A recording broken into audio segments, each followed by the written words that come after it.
Seguramente que en alguna ocasión has hecho una formación, incluso has estudiado en la universidad y tú pensabas que según salías de la universidad ya estaba todo hecho, porque claro, pues que te habían dado un título y entonces ya eras diplomada o eras licenciado y entonces con eso ya estaba todo hecho. Bueno, como mucho, si has trabajado por cuenta propia, pues te has hecho una tarjeta o incluso una página web si has utilizado alguna ayuda del Estado. Y con eso has pensado que estaba todo hecho, pero eso no tiene nada, porque igual que tú, hay miles de personas. De hecho, me da igual, ¿eh? Piensa en coach, piensa en médicos, en logopedas, en veterinarios, hay miles como tú. ¿Y te gustaría que hubiera menos? Sí, pero eso no va a pasar, eso no va a desaparecer, va a tener que provocarse una diferenciación. La invitada que tenemos hoy provoca eso, una diferenciación de saber que las cosas están funcionando y que van desde otra perspectiva totalmente distinta. Ella hace tiempo que salió de su diplomatura y decidió que no podía quedarse solo con eso y durante toda la vida se ha estado diferenciando para marcar ese cambio con otros logopedas que no lo tenían. Ella es verdad, es logopeda, pero está especializada en adultos con daño neurológico. De esto que a veces tú dices, pero ¿eso qué es? Bueno, pues tú imagínate que de repente tienes un Parkinson o tienes un accidente de tráfico o tienes un accidente laboral o incluso has tenido un ictus. Todo eso, incluso los residuos de un tumor, puede provocar ciertos daños que tengan dificultad a la hora de comunicarte y a la hora de hablar. Bueno, pues nuestra experta se dedica a eso, pero en vez de que te lo cuente yo, ¿qué te parece si empezamos a hablar con ella? Os presento, cómo no, a Mamen Calderón. Mamen Vicente. Perdonad, el fallo ha sido mío. ¿Y sabéis por qué? Porque tengo otra chica que también se llama así. Así que no, esta es logopeda y esta se llama Mamen Vicente. Muy buenas, Mamen. Buenas, ¿cómo estás? ¿Qué diferenciación, eh? ¿Hace cuánto que dejaste tú tu diplomatura de logopedia? Pues mira, yo acabé la carrera hace 25 años aproximadamente y, Ujú. y bueno, fui un poco buscando, al principio tiraba un poco a todos los sitios, no sabía bien cómo iba a definir mi vida profesional, pero bueno, han pasado ya 25 años, sí. ¿Cuántos logopedas salían entonces? Hoy muy pocos, a lo mejor había, yo qué sé, 3 o 4 promociones anuales en toda España, no había muchas facultades Ujú. que tuvieran esta titulación.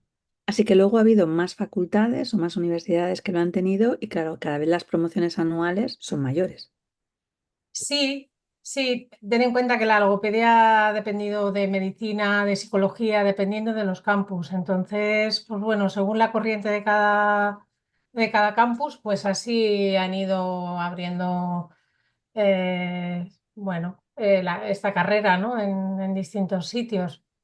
Sería muy extraño poder pensar que a lo mejor salen 1.500, 2.000 personas anualmente por promoción en toda España.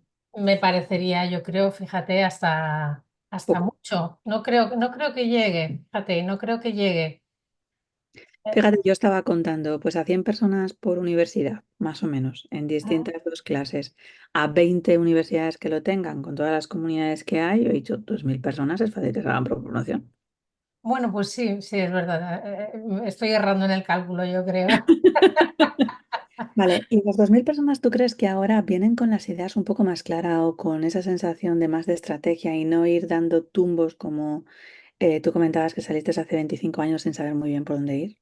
Sí, yo creo, mira, yo creo que los programas de la carrera están bastante más definidos y lo que es la intervención y el papel del logopeda en la sociedad y a nivel asistencial está mucho más definido. Entonces, yo creo que poco a poco todo se va conectando más y eso también se refleja en el profesorado, en el contenido de la carrera. Yo creo que obviamente es una carrera bastante, una titulación bastante nueva, per se, o sea, se ha practicado, ¿no? A lo largo de muchos años, pero yo creo bueno, que el tiempo está ayudando a que madure en todos los sentidos, ¿no? Y bueno, ahí estamos. Que sigue siendo lo más frecuente, que alguien de repente salga y busque ser contratado por alguien o que se eche la manta a la cabeza y diga, voy a montar mi propio estudio, formación, clínica. Pues mira, yo me voy a poner un poco pragmática en esto. Yo creo que el mundo cada vez es más heterogéneo. Ujú. Y los logopedas también, por suerte. Antes todos íbamos con una línea marcada en todo, ¿no? A nivel social, a nivel familiar, a nivel profesional. y ahora no. Ahora yo creo que hay los grupos, las personas somos más heterogéneas, los intereses y el mundo ha cambiado tanto a nivel digital, a nivel de relaciones laborales, que la combinación de elementos dan a que podamos hacer cosas muy diferentes. Quiero decir, pues yo, por ejemplo, pues estoy haciendo un taller para personas que tienen problemas de deglución, para un asistencial más básico a nivel de cuidadores, digamos, pero hay gente que está haciendo cosas muy interesantes a nivel de doctorado. Ujú. Bueno, pues cada uno en su sitio, yo creo que todo es mucho más heterogéneo y la logopedia también. ¿Qué hizo que tú no te dedicaras, por ejemplo, a trabajar con niños, ¿no? Porque yo creo que todavía hay un gran sector donde la logopedia se la encasilla dentro de las dificultades a lo mejor del habla o de las dislexias o hecho un poco más para gente pues más infantil. Y en cambio tú nos has dicho que estás más especializada en daño de cerebral, con problemas neurológicos. ¿Qué hizo ese cambio en ti? Pues mira, yo empecé en niños, empecé en población pediátrica, no en un hospital aquí, a aprender a manejar pruebas y todo en pediatría. Y es muy bonito, francamente bonito, y era como a lo que estábamos abocados los logopedas. Lo que pasa que al final uno pues va un poco conformando, modelando cuál es su personalidad, con qué se siente mejor, vas creciendo, vas tomando, bueno, vas cogiendo perspectiva de lo que es la profesión y a los 7 años o así empecé, aún estando trabajando con niños, empecé a trabajar con adultos y al final, bueno, pues llevo ya unos cuantos años sin materiales de niños alrededor y focalizándome en los adultos que me genera mucha más satisfacción por el grado de empatía y de relación terapéutica que se puede establecer. Ujú. Más un igual a igual y eso me satisface muchísimo, la verdad. Pero un igual cuando en ocasiones a veces los daños cerebrales son un poco más complicados y no hay una misma complexión. Bueno, pero ¿sabes lo que pasa? Que cuando hay una lesión cerebral es verdad que hay una serie de capacidades que están mermadas, ¿no? Que están deficitarias. Pero dependiendo obviamente del tipo de lesión, una persona tiene una identidad personal, tiene una identidad familiar, tiene una identidad social, tiene una esencia y tienes que captar muy mucho todo eso porque yo siempre digo, ¿no? Y a lo mejor me has oído decir en alguna ocasión, pero nosotros no somos cirujanos, no Ujú. somos cirujanos que vamos a una camilla, nos anestesian. O sea, no hacemos una intervención a alguien que está dormido y anestesiado. Nosotros le vamos a pedir a esa persona que haga algo que nosotros queremos que consiga, ¿no? Desde el punto de vista de objetivo terapéutico. Entonces, aunque haya una lesión, el entorno el paciente es la almendra, pero es que la pequeña, o sea, el entorno es parte también bueno, de ese proceso de trabajo y de empatía, ¿no? Que tenemos que hacer con él y con la familia, porque es que al final las personas con trastornos neurológicos no son solo ellos, son familias, ¿no? Entonces, bueno, aunque haya una lesión, uno no pierde la identidad, ¿no? La reserva cognitiva y la reserva personal de muchas cosas aparece, se deja ver, lo que pasa que hay que saber escucharla y hay que ver cómo se usa en pro del paciente, ¿no? ¿Con quién es más difícil trabajar? ¿Con los pacientes o con las familias? Porque entiendo que puede haber trabajo diferente, pero incluso ese trabajo que uno recibe o no, a veces no solo el paciente paga, sino que a veces quien paga es la familia por hacer ciertas recuperaciones.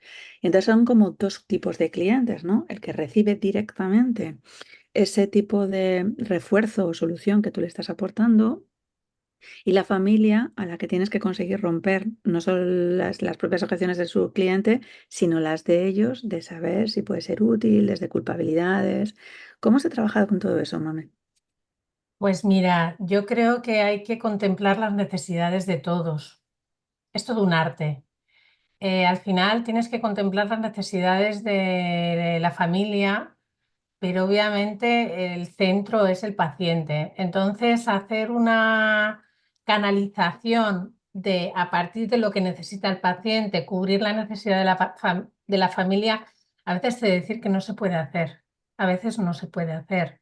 ¿Por qué? Porque el proceso de adaptación a un trastorno neurológico, una lesión neurológica, no es así como la lesión puede ser abrupta y producirse en 10 minutos, la adaptación a esa situación no es abrupta. Es progresiva, requiere de mucho comprensión de lo que se tiene en casa, que es un familiar con una lesión, con otras necesidades. Entonces, ¿qué es más fácil? Siempre es más fácil trabajar con los pacientes, a no ser que haya una nosognosia, que es una ausencia de conciencia de déficit, ¿no? Es decir, que al paciente tenga un problema de lenguaje y no se dé cuenta, o tenga un problema, pero por la propia lesión. Esos son muy difíciles, pero es el único caso. En el resto siempre es más delicado porque la familia siempre es un tema muy delicado porque además lo componen muchos miembros, la persona generalmente suele ser como el núcleo de, o el cabeza o la cabeza, ¿no? Entonces es todo un arte, pero bueno, no hay que tener prisa. En los procesos en los programas de rehabilitación no hay que tener prisa en ningún sentido y hay que dar tiempo a que todas las cosas se vayan colocando, ¿no? Lo único que tenemos que hacer es aprovechar las posibilidades que tenga el paciente y bueno, intentar cubrir las necesidades de todos en la medida de lo posible. Ujú. Como logopeda, estás diciendo que trabajas con gente en el que trabajas solo también con la familia y con el propio paciente, pero me imagino que haces colaboraciones con otro tipo de profesionales, porque sabemos que cuando queremos hacer crecer un negocio, hacerlo solos es bastante complicado.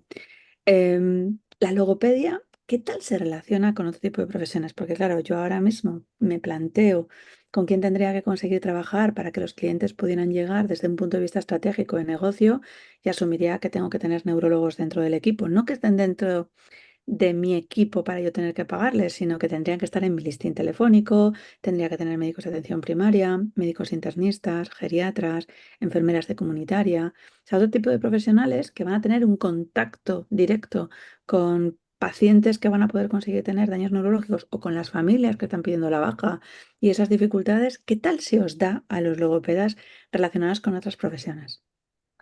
Pues mira, yo podría hablar de dos cosas, lo que se le da a los logopedas y lo que se me da a mí. Creo que pueden ser dos planos muy diferentes.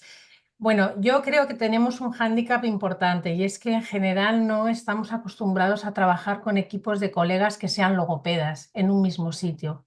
Con lo cual yo creo que eso merma bastante el propio desarrollo profesional. Siempre hay un logopeda en un equipo, o sea, uno o dos, no suele haber, a no ser que me digas que el Hospital de la Paz, que es un hospital general que tiene 15 logopedas, ¿no?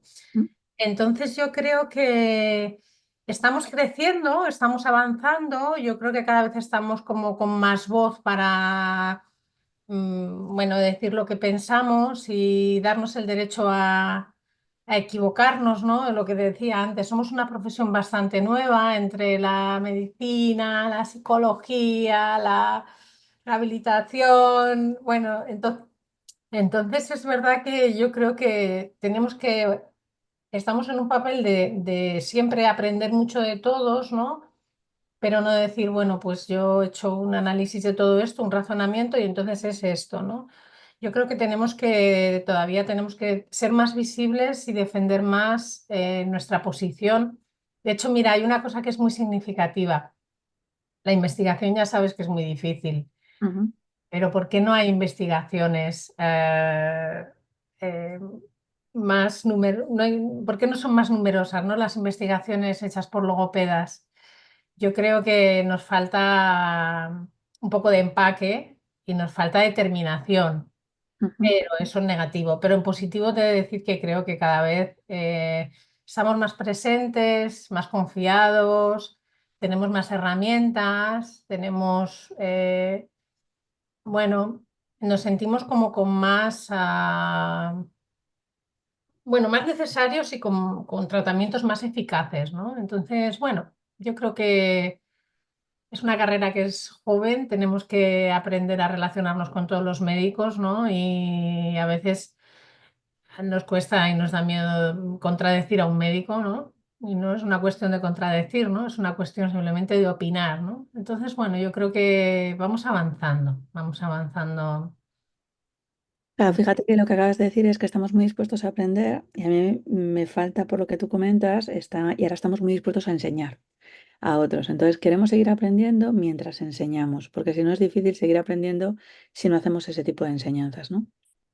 Sí, sí, también sí, yo creo que bueno, yo creo que ahí tiene que ver también en cualquier tipo de conocimiento, ¿no? El valor de la transmisión del conocimiento a nivel social, ¿no? O a otros colegas, o también es una manera de exponerse. Por eso te decía, ¿no? Que yo creo que es que nos falta, bueno, nos falta todavía dar ese paso, por lo menos yo ya estoy avanzando en ello, pero es verdad que es algo que hay que transmitirlo a las futuras generaciones, ¿no? A la gente que sale ahora de la universidad y sí, sí, hay que hacer esa transmisión y bueno, tiene muchas puntas, ¿no? Tiene muchas aristas este tema. Has dicho que había dos respuestas distintas, una lo que crees que hacen los logopedas y otro qué es lo que harías tú en esa forma de relación. ¿Cómo tú te estás relacionando para que la gente vea un cambio también o un proceso diferente? Pues mira, yo llevo muchos años, ¿no? Trabajando por cuenta propia. Ya decidí que no quería colgar la chaqueta todos los días en la misma silla, que me horrorizaba. Entonces, es verdad que, bueno, cada vez tengo más determinación a la hora de decir esto es lo que quiero hacer, esto es lo que voy a hacer. No todos los logopedas tenemos que saber de todo, obviamente, pero este es mi proyecto y en esto es en lo que yo voy a focalizar mi atención, mi tiempo y mis energías, ¿no? Y antes, por ejemplo, sí que, pues siempre lo he hecho, ¿no? Pero pacientes que a lo mejor yo veía que no podía dar el 100% o que no era oportuno que yo los tratara y los derivaba, ¿no? Cada vez pienso más en el valor que doy yo, ¿no? A mis propios pacientes y a mi equipo, ¿no? Y a mis compañeros. Cada vez soy más consciente y me parto más la cara por ello. Y de la misma forma también entiendo que hay cosas que a lo mejor no nos pueden eh, ser de tanto interés, pero bueno, lo que quiero decir en realidad es que yo cada vez me relaciono con más seguridad y con más felicidad, ¿no? Porque yo creo que defender también lo que uno quiere hacer, los proyectos que tiene, en lo que cree, en lo que apuesta, pues también a uno le da más satisfacción, ¿no? Entonces eso yo creo que es importante, ¿no? Liberar un poco y decir, bueno, pues esto es lo que yo hago y tiene un valor y con los médicos, con los compañeros, con los familiares, te quita bastante peso, ¿no? En la mochila hacerlo así. Ujú. Eh, Como mamen Vicente, ¿qué es lo que ha cambiado en estos años, en estos 25 años? ¿Y cómo eres capaz de soñar en grande ahora, ¿no? Porque ayer veía un truco de magia en la tele y ven a decirlo, los sueños pueden ser una realidad, pero la realidad precisa de seguir soñando. La realidad sin sueños no es posible. Y de hecho precisamos ambas. ¿Cómo tú ahora mismo en tu cabeza, con tu negocio, con tu proyecto, con el tipo de clientes que tú estás teniendo, te estás dando el permiso a soñar en grande? Pues mira, yo permiso cada vez me doy más. Lo único que es verdad que hay que intentar llevarlo a tierra, ¿no? Y hacer que ello funcione y sea un modo de vida, ¿no? Lo hemos hablado varias veces, ¿no? El tema de hay que soñar, pero que el sueño no se convierta en el ocio de soñar, sino el ocio de vivir, ¿no? Ujú, Entonces, yo a la larga hay un par de temas que a mí me encantan, que son los trastornos neurológicos funcionales, que es algo que me apasiona, que comparto con un grupo de trabajo. y de neurología. Y luego hay otros aspectos que seguramente también desarrollaré, como el que estoy haciendo ahora, ¿no? De prevención de broncoaspiraciones y disfagia y atragantamientos, perdón. Entonces, bueno, yo creo que yo soy muy de... A mí me gusta hacer cosas donde nadie hace nada, ¿no? No sé. Yo necesito mi tiempo para observar, respirar, reflexionar y llevo muchos años haciendo tratamientos uno a uno, entonces me apetece hacer como otras cosas, ¿no? Otras cosas que además yo soy una persona que disfruto más en el decir a ver si lo consigo, pero cuando lo consigo es como, bueno, voy a ver si puedo conseguir otra cosa, ¿no? Es el ir cambiando, ¿no? Y el ir aprendiendo por el camino, yo creo que es lo más bonito. Entonces, bueno, sí, sí me permito el soñar y espero, bueno, poder trabajar bastante con el tema de los trastornos neurológicos funcionales, que es una alteración bastante frecuente en las consultas de neurología y es un entorno con el que yo me relaciono bastante en todos los aspectos, ¿no? Sean trastornos de voz, que me estoy formando para ello. eh, y bueno, ya sabes que esto de el área, bueno, da igual el área, siempre hay que estar formándose. Entonces, bueno. Iremos viendo cómo se ejecuta, ¿no? Que es lo más importante, no solo lo que se sueña, sino lo que se ejecuta. Ayer comencé a leerme un libro de Uge Ayer y me gustó mucho porque él hablaba de dos tipos de emprendedores, ¿no? Aquellos que eran visionarios y aquellos que son técnicos y los demás, los dos son necesarios, ¿no? Porque unos son capaces de ver donde otros no se han atrevido o no han visto esas posibilidades y otros que puedan conseguir llevarlo a cabo para que esa ejecución se consiga. Pero había una pregunta que para poder conseguir decidir una cosa u otra me gustó y me pareció interesante, y es que la gente se preguntara ¿para qué? ¿Para qué quieres emprender? Y de hecho, esa es la pregunta que yo quiero hacerte para poder conseguir cerrar el ciclo, porque habrá logopedas que te escuchen, otro tipo de profesionales que ahora mismo estén decidiendo si continuar con lo suyo, si funciona, si no funciona, su para qué. Y quiero que me expliques ese para qué lo hiciste. Pues mira, una razón muy sencilla. Yo de las primeras razones por las que empecé a pensar en hacerme autónoma y trabajar por cuenta propia fue porque quería poder decidir que si mañana no cogía la bolsa del trabajo porque había otra necesidad más prioritaria, la podría coger. Ujú. Eh, Tan sencillo como eso, por una cuestión familiar, ¿no? Y a partir de ahí, pues es como esto es que emprender te permite tomar decisiones que sin preguntar a nadie, ¿no? Y yo soy muy anárquica en eso, entonces, a mi nivel, con mis necesidades, porque no todo el mundo tiene las mismas necesidades, pues sobre todo poder decir, cierro la agenda la semana que viene, bueno, que se caiga el mundo, yo no estoy. Entonces eso me genera una sensación de control sobre mi vida. Ya está. Control sobre la vida de uno. No está, parece que ya está y que sea sencillo y que sea simple, pero el 90% de las personas, por no decir el 95%, no tiene directamente ni siquiera ese control, así que muy poquitos somos los afortunados que podamos hacerlo. Mil gracias, Mam, por haber estado aquí en Si no vendes, hoy no comes. Ha sido un placer escucharte y ver sobre todo esa experiencia y esa reflexión de alguien que ya lleva mucho vivido dentro de la logopedia y que mucha gente tendría que conseguir escuchar, porque a veces vamos como con el impulso de querer saberlo todo y saber de más, y tú justamente hoy nos has estado contando lo importante de seguir sabiendo y seguir enseñando para poder conseguir hacernos visibles. Así que solo te puedo dar las gracias por haber estado aquí con nosotros. Gracias, Rosa. Chicos, ya lo habéis oído. A lo mejor no eres logopeda, a lo mejor simplemente eres veterinario o estás de cajero en Mercadona o yo qué sé, estás de ingeniero en una empresa. No lo sé. Sea lo que sea, tengo algo muy claro y es que tienes que aprender a vender. Porque es la única causa que tenemos en común absolutamente todos los emprendedores. Y es que si no vendemos, no comemos. Y un negocio no va a tener ningún tipo de proyecto ni trayectoria si no vendemos. Es así de sencillo. Así que si tú quieres que tu negocio y tu proyecto tenga algún tipo de probable resultado, que no es seguro, pero ya te digo yo que si esto no pasa, el resultado no va a existir, tienes que ponerte a vender. Y el 31 de octubre vamos a arrancar con un nuevo mes en el que vais a trabajar todos los días conmigo de 7 a 7:30 de la mañana.